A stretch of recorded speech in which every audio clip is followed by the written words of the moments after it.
d'accord tey ñu am occasion jàkkaarloog un journaliste d'investigation bërki démb ñu gis le retour de Cheikh Yérim Seck en tant que aussi journaliste bu junj demander benn question aux journalistes d'investigation jëmale ko tey ci la vrai problème bi nga xamante ne vrai problème bi nga xamante ne tey jii moo soulevé coow li parce que wax nga ko léegi nga ne saa yuy wax il est énervé tey mu sukkandiku sur la nomination de Samba Ndiaye la question posée au président et la réponse qu'il a répondu que c'est le premier ministre qui doit répondre à ses actes deuxième bi muy problème bi nga xamante ni am nañ ko ci campagne agricole bi entre le ministre des finances et du budget Cheikh Diba ak li nga xamante ni indi woon na retardu conseil des ministres bi ak l'implication de la deuxième femme du président Bassirou Diomaye Faye dans les sommets de l'État nee na journaliste d'investigation ou bien ñiy def lecture politique mën nañ ci déduire ay conclusions et les Sénégalais attendent ces conclusions comme tey am nañu occasion jàkkaarloog un Baba Aïdara qui est un journaliste d'investigation. waaw xam nga damay ñëw ci fi nga daanale de l'épouse du président de la République. waaw. gis nga njiit kër Tange kër gu normal sax kër gu toog du normal jigéen moo koy yor. toutes les familles organisées je parle de toutes les familles organisées day fekk ni yaay am na mainmise ci famille boobu c'est que yàlla moom moo leen ko defal. Regarde tous les grands hommes toujours on parle de leurs épouses. Toujours on parle de leurs épouses ci tolérance bi ci aptitude bi ci vigilance bi et tout Sénégal nag dama am benn habitude bi nga xam ni bés boo joxee sa jabar cër bés boo ko joxee respect ñi ni dafa ragal jabar ci ci nga xam ne yaa ko doxal yow yaa dem nga choisir nga takk nga noo koy ragale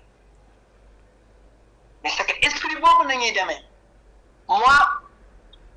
j'aurais peur ñu ni président bi faalewul jabar ji loolu musiba la ci kër asamaa ci réew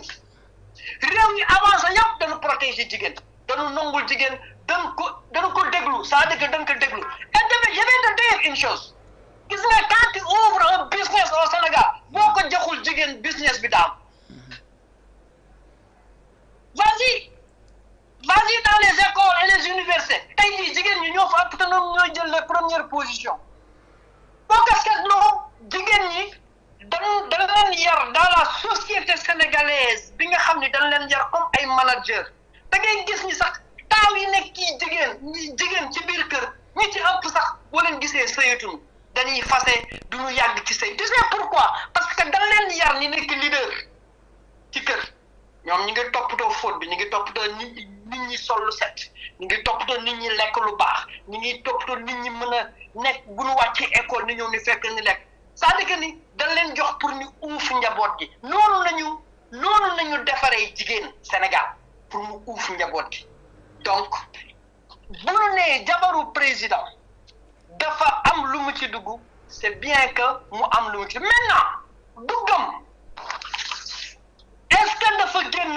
mu war a impacter la marche de la République non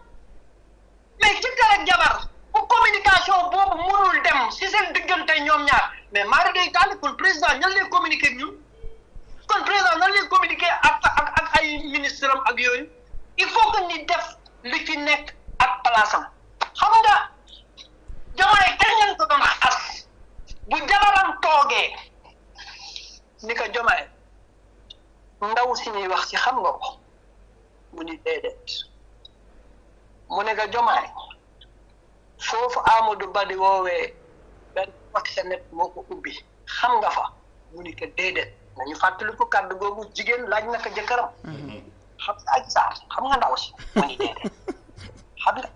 xam nga place mu ni munuma fa dem ndaw si ak muuroom ak sellam keroog joogi nee na ci la pare ca wax maintenant ce même gars quelques semaines après ñëw ni dem na fa ñëw ni xam nga ndaw si mais kooku est-ce que xam nga góor dëgg-dëgg loolu bu ko dalee ci biir këram lan la war a def dafay dóor boppam bal ci bopp et voilà pourquoi des gens dignes comme Dominique Strauss-Kahn l'un des meilleurs économistes de ce monde-là a disparu et voilà pourquoi celui qui était parti pour remplacer Obama le démocrate gouverneur de New York, tout puissant gouverneur de New York, a disparu. D'autres sont allés encore beaucoup plus loin de nous rey seen bopp ñu xaru. Voilà des hommes. De ñooñu nit. Donc si tu as un cas comme ça bu jàkkaarloo noonu ak njabootam ak la mu wax mu dellu ci wax moo tax toujours je dis que ni man si on parle de ce cas là damay rabat pour toujours ci ndaw si la mu wax. Ndaw si xam nga ko tontu wi déedéet place ba xam nga fa tontu wi di déedéet kooku bu ma ko sama jabar defaroon dootuma teg bët ci ko suuf ba ma naan maa ngi taxaw ci kanamu Sénégalais naan leen jox leen ma jiite leen c'est pas possible c'est-à-dire que ni donc Tange. Ouais. Ousmane son problème mooy Ousmane dafa soxla borom xam-xam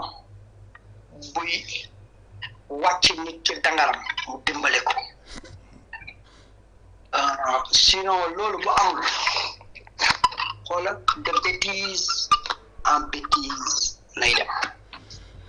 D'accord. c'est-à-dire que du génn ci ay bêtises Mariam Faye lu nekk accusé woon nañ ko fi. lu nekk accusé woon nañ ko fi. Donc c'est au tour de Absa Faye xaw ma Absa Faye la tudd xaw ma. Absa. Faye la sant n'est-ce pas. Ouais. C'est au tour de Absa. dina dégg lu nekk. dina dégg lu nekk. En tout cas jusqu'à ce jour amul fenn fu mu déggee Absa fu mu laajee borom këram ndegam xam nga suy boote mu ni ko déedéet wala ndegam mës nga fa dem mu ni déedéet loolu moom lu am la kon nañu bàyyi des accusations gratuites et pour protéger cette république là bu mu nangu ces gens là bëgg tourner mbir mi pour nous mettre en mal avec celui bi ki nga xam ni moom moo nekk en charge de notre destinée pendant 5 ans. Toujours bu la bëggee ñàkkal fayda dafa ragal jabar ji moo koy wax nangam tey jii góor gu respecté wul jabaram sa kër tas na kooku xoolal bul sax sonn toutes les familles stables au Sénégal dañu jox jigéen këram dañu jox yaay man de sama yaay ma yàlla te sama baay ngi foofu. bu xëyee xamul jàngi naa wala jàngiwuma ki jàngiwul woon ci école musul dal école moo doon toppatoo loolu en tout cas Tange moi je te dis tout de suite man Baba Aïda man bu sama salaire yokkoo suma jabar moom koy yëgal ma jabar moo naa ma xanaa seen salaire da nga am prime wala salaire da nga ko yokk du ma tëdd guddi di xalaat suba dama war a joxe dépense wala dama war a fay ndox wala dama war a fay courant parce que def naa de telle sorte que ni coono googu dama ko teg gi sama bopp xam naa daan maa ngi ak sama carte bancaire sama oto sama biir poche heure bi ma soxla carburant dinaa ko def bu bëggee dem restaurant dinaa parce que wóor na ma ni dinaa ko fekk parce que xam naa ni li koy sàmm ça représente une mère. Arrêtez que ni Sénégal ces gens là bu ñu bëggee attaquer nit ni jabaram moo koy manipuler loolu moo waral ni violer jigéen di ko def lu nekk di ko toroxal. nit ñi di ka accepté parce que dañu dem ba nga xam ni dañu digal ni nit pour ñu ñàkkal ko fayda dañuy wax jigéen moo ko jiite. jabaru Diomaye Faye du moom moo àndoon ak Ousmane Sonko di def campagne c'était Diomaye et Ousmane Diomaye et le Pastef ñoo doon def campagne donc cette dame là dañuy utiliser cette dame pour mën a ñàkkal fayda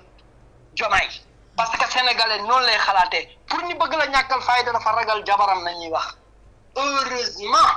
que kon am nañu président au moins qui écoute une mère on a au moins un président qui écoute son épouse gis nga échec dans la vie ñeenti ñi du yéene mu